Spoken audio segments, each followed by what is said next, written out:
Jason Aldean. How you doing, man? I'm good. How are you? Good to see you. That's it. Are you a watch guy?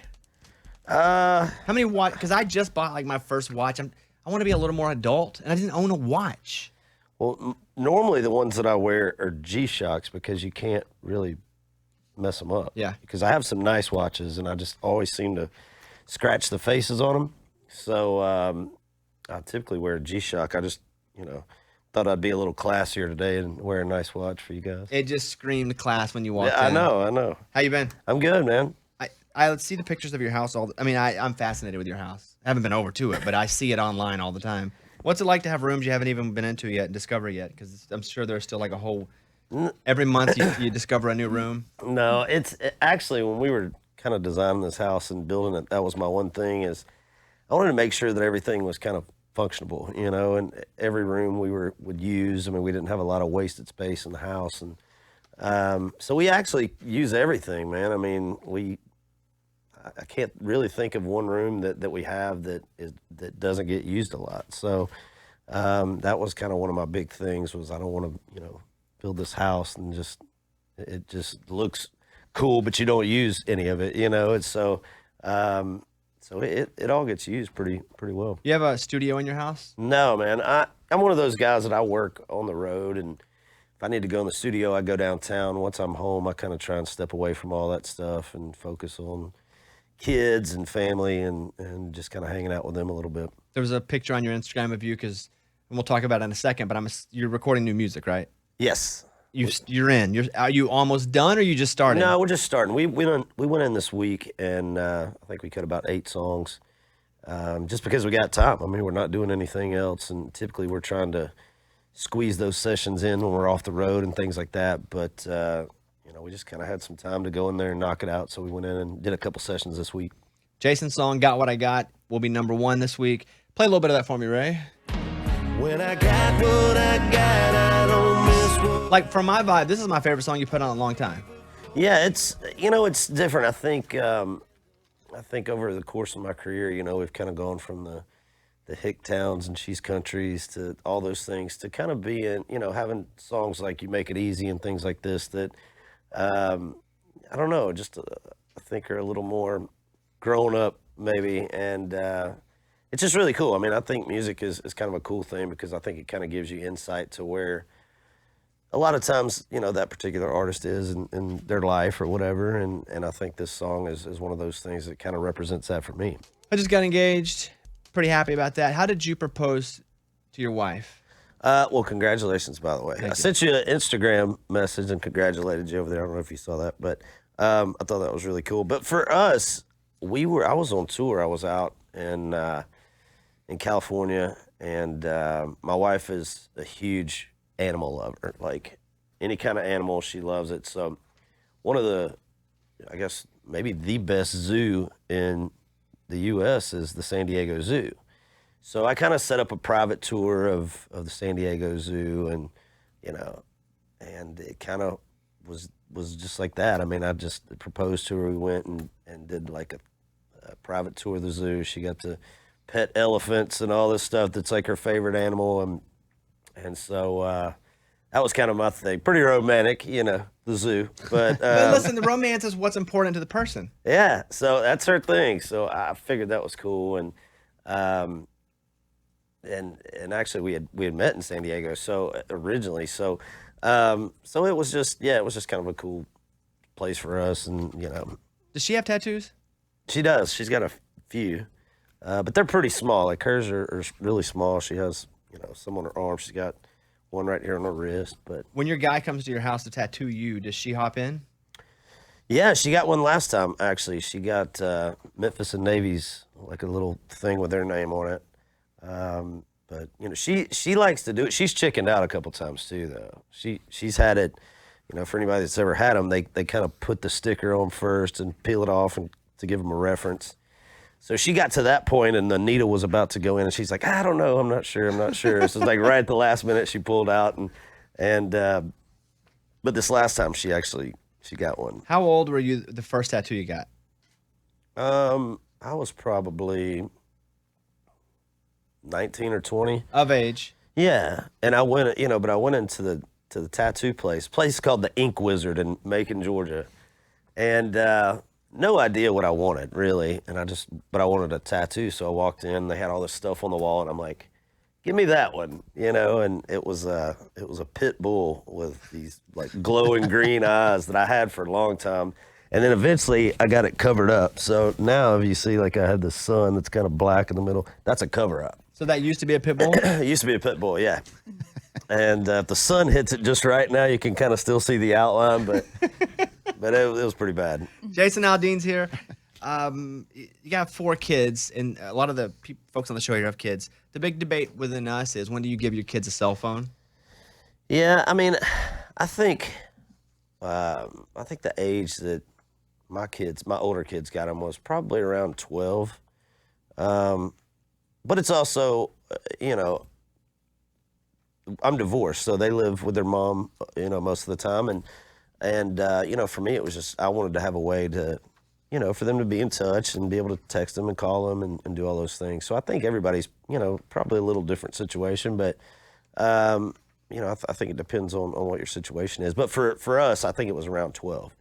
What about the babies now? Just throw it at them and let them go play the game. Yeah, they just come take my phone now and just run around the house. And Navy's the worst, man. We call her the bandit because if you leave anything sitting around, she's gonna grab it, and it's gonna end up in the trash and the toilet. I mean, have you had to pull anything out of the toilet? I think I've had to pull a phone out. Yeah. Mm-hmm. And do you just clean it and go about your day, or? No, it goes in the trash, and I go to Verizon and grab another one. Man. Thank God for iCloud. I have your top streaming songs here. What do you think your most streamed song is, period? Most streamed song? I don't know. I would say probably Dirt Road Anthem. And number 2 is Dirt Road Anthem 2011. Number 2. When this song hits, because again, it was a bit of you taking a risk and going, this is different. Right. Like, it's who I am, but it's a bit different. When that song caught and had real traction, were you like, oh boy, my career's on a whole different plane now?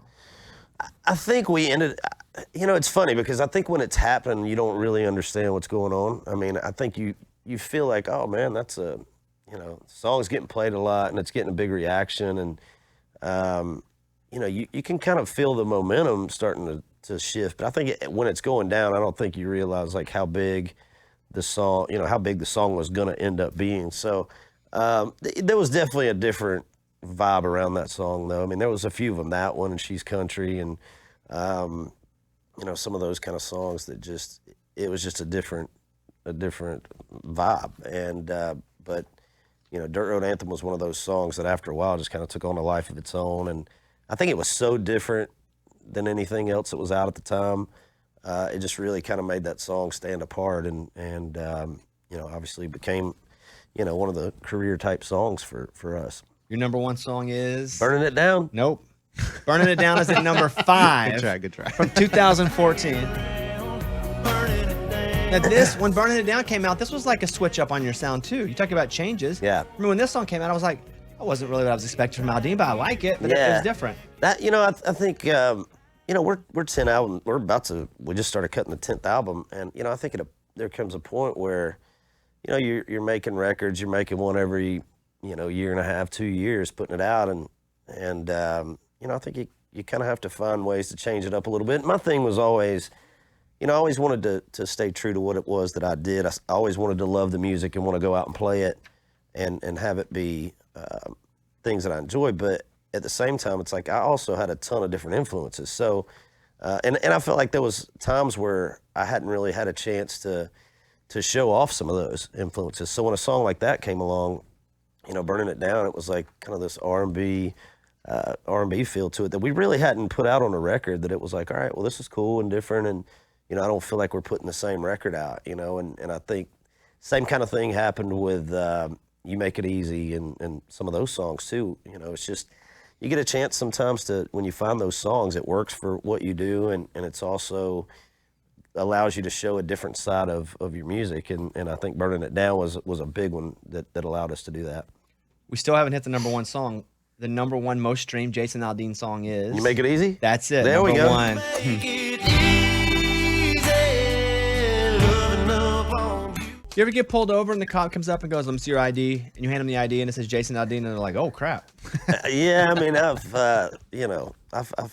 had to give them my license before it, but it's some guys have no clue. It's kind of like you're just hoping for like some like kind of redneck cop that likes country music, So I've gotten some that are like license registration, here's your ticket, and then there's other ones that are like, "Are you?"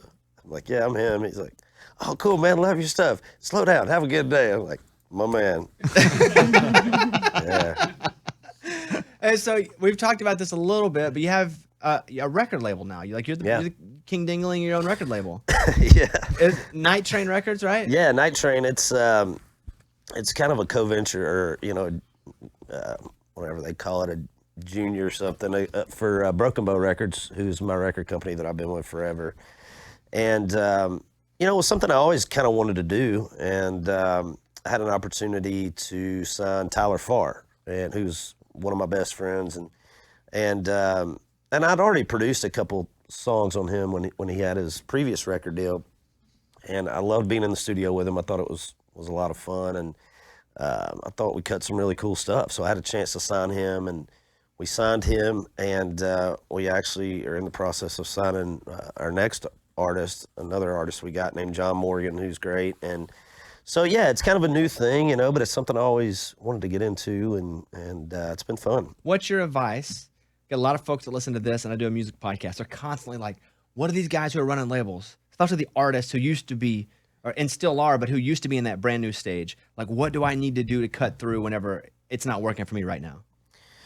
I don't know. That's a hard question, because I feel like in this business, it's hard for people to put their finger on, what it is that sets people apart.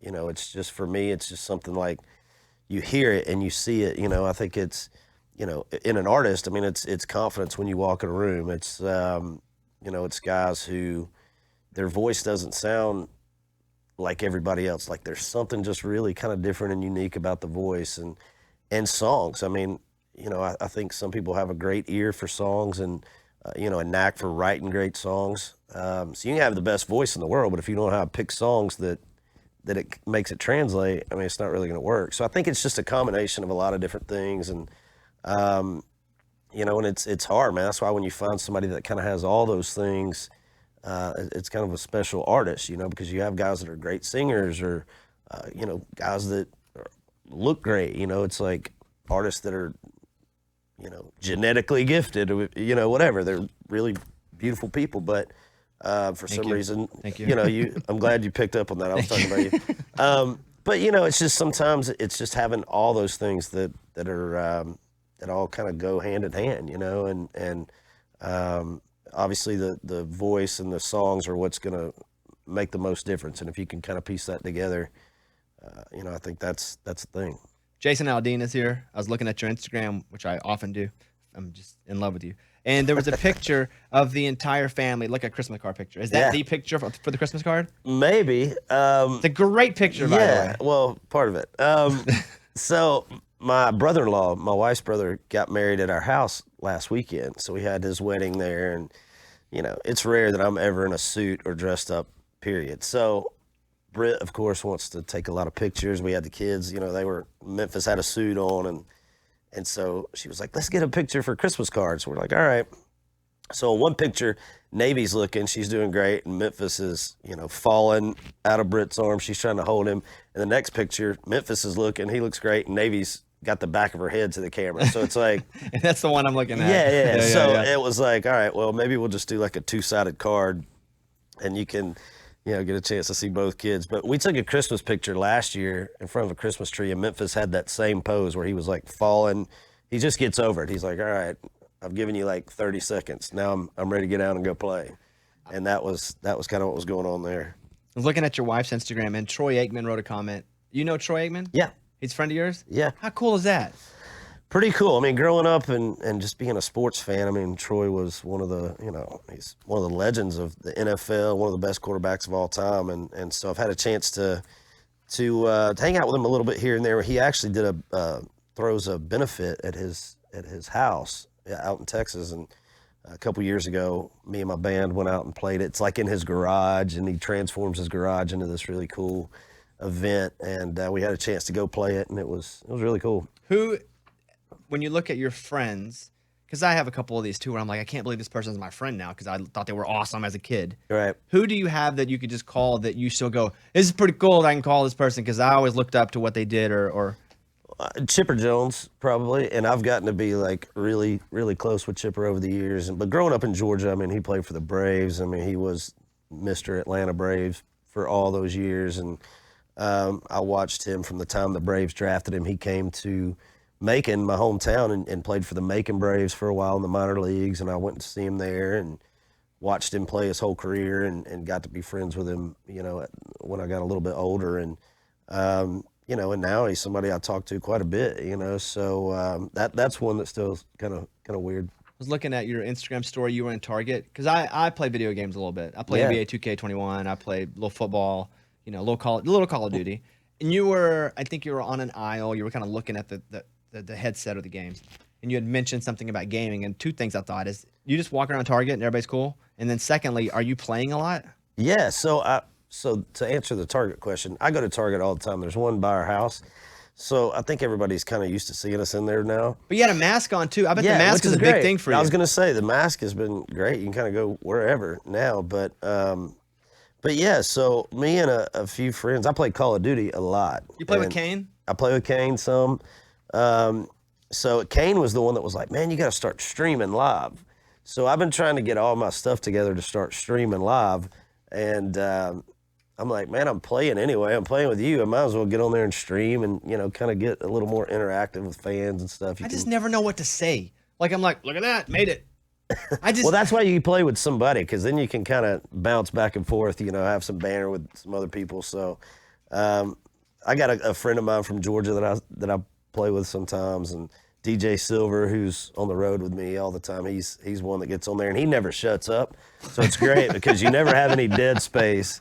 He's always talking, so he's good for getting on there with. You find that you're closer, because Eddie and I play all the time. We have other friends that was disconnected with for years, but now we're extremely close again because we're on a headset and we're playing, and there's a genuine rekindling of a friendship that happens. Yeah, I mean, like I said, one of my best friends from Georgia that I grew up with, and I mean, I've stayed in touch with him over the years for sure, but we'll go a couple months and not talk to each other or whatever. Now it's like, 3 or 4 days a week, we get in there about 11 o'clock at night, and play online for a couple hours and just kind of get to hang out, even though it's talking. So it's definitely allowed me to do that as well. Well, my final question for you is what's going on with the new music? I think people want to know. Give me a little tidbit here that you haven't given out yet. Yeah, I mean, not much, man. I mean, we just went in the studio this week. We, typically we're trying to, cut sessions when we have a break here and there on the road, but we haven't been on the road since March.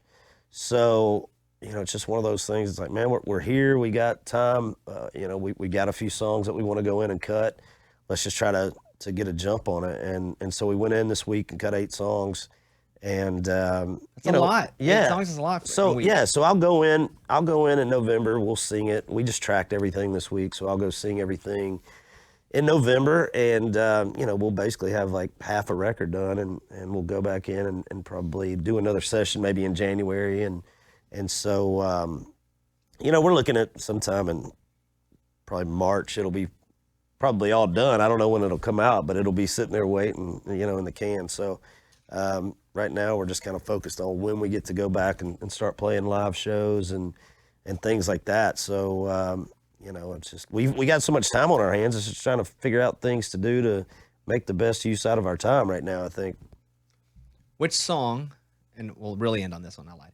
Which song did you hear and you go, I don't know if that one's for me, but then it turned out to be a big smash for you and you're like, dang, I was kind of wrong about that at first. Big Green Tractor.